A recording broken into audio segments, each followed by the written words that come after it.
Greetings, everyone. My name is Jesus Romero Castro. This is Biology 510, a comprehensive overview of cellular and molecular biology. And today I will be focusing on enzyme structure and function. Our objectives for today as AP biology students are to learn the basic structure and functions of proteins and enzymes. You should be able to explain how an enzyme works, including the formation of an enzyme-substrate complex.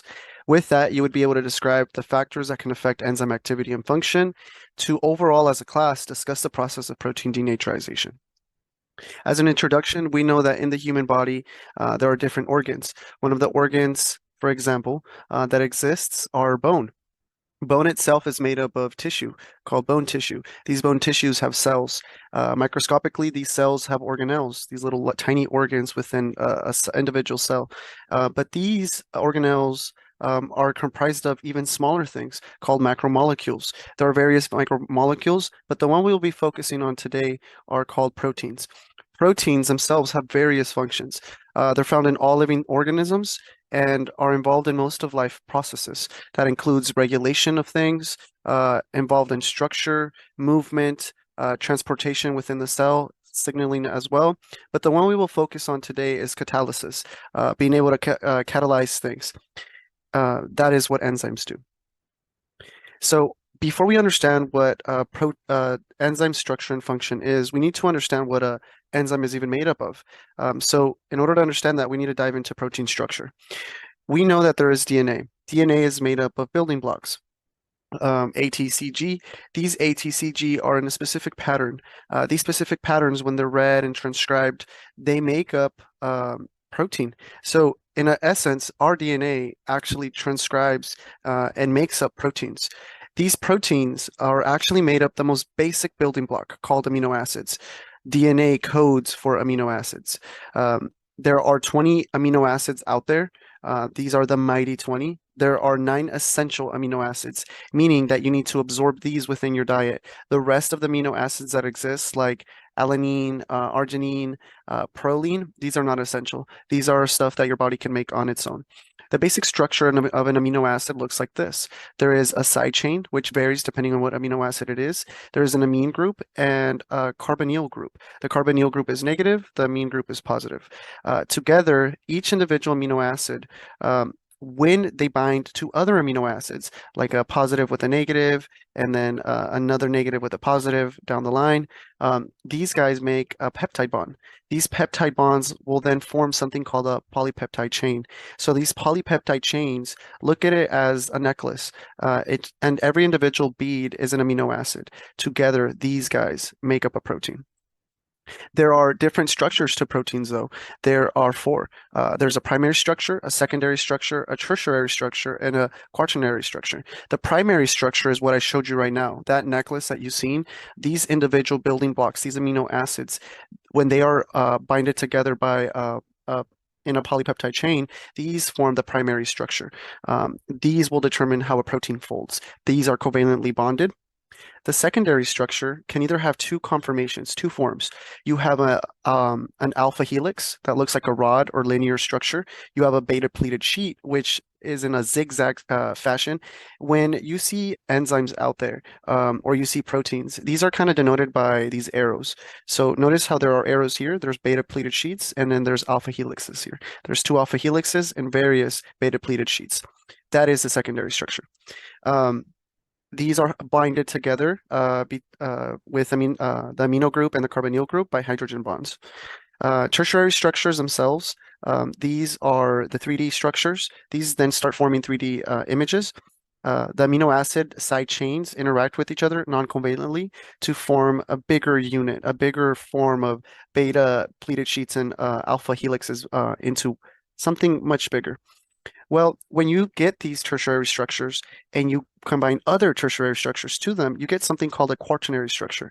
This is the arrangement of various polypeptide chains into functional protein complexes. This is very complex. You notice that there's various alpha helixes and beta pleated sheets in this quaternary structure. These are also stabilized non-covalently. So now we're going to dive into protein function. Proteins, like I mentioned before, have various functions. They can be involved in regulation, like gene expression and signaling around the body. in this image here, you have a primary structure, like I mentioned, then goes into secondary, tertiary, or quaternary. You can go immediately in the tertiary structure into a function.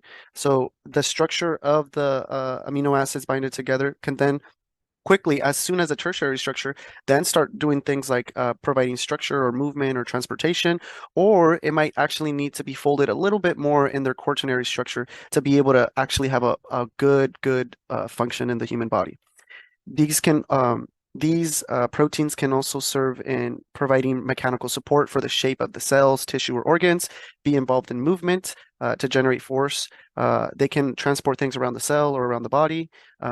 They can be involved in storage of substances or even immunity.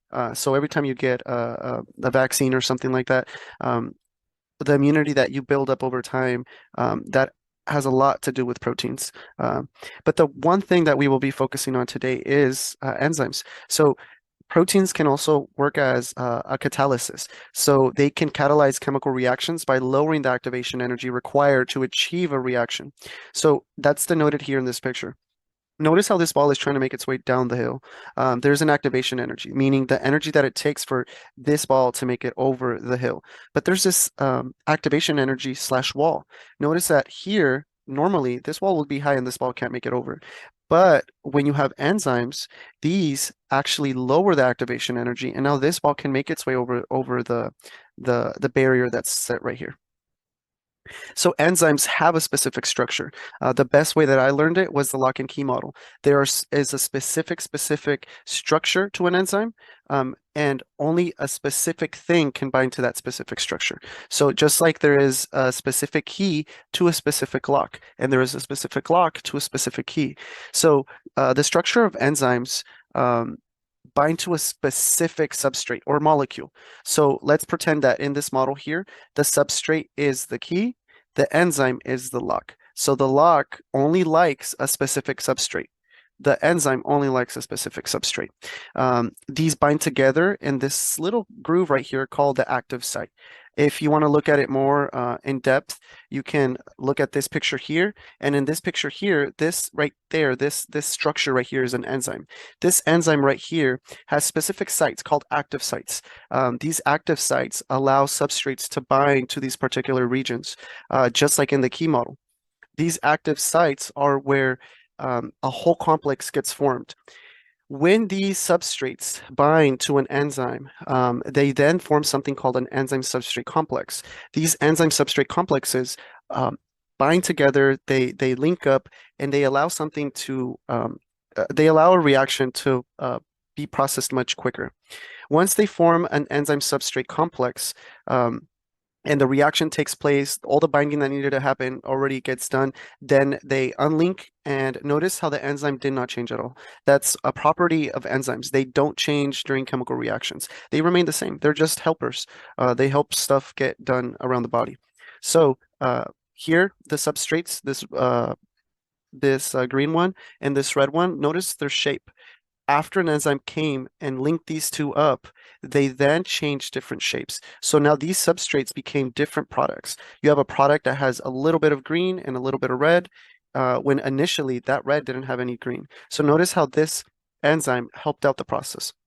So in summary, the function of enzymes is to catalyze chemical reactions by lowering the activation energy. This is a similar picture as the one that I showed before. They speed up a reaction. So much that it say something takes 5 seconds to occur. Well, it can take microseconds to occur with an enzyme. They work as fast as 10,000 quadrillion.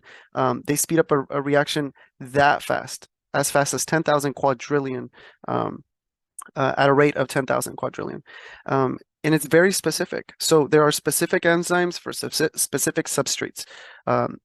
Enzymes, it's very rare that an enzyme can bind to other substrates, but it's only one key for one lock and one lock for one key. The way that I learned it in school is that enzymes and an ACE. It's interesting because that helped me out throughout my biology career, where if I was looking in a textbook and there was a word that I didn't know, if the word ended in ACE, most likely if whatever we were talking about had to do with biological molecules and it ended in an ACE, I knew for a fact that was an enzyme. So for example, lactase, Lactase itself is found in the small intestine and it breaks down dairy products. So for those that are lactose intolerant, they lack that enzyme. That enzyme does not work properly in the small intestine, which is what makes you lactose intolerant. Um, Another thing that can affect enzymes from working properly is temperature. Temperature can affect the way that an enzyme binds to a substrate to make a protein enzyme complex.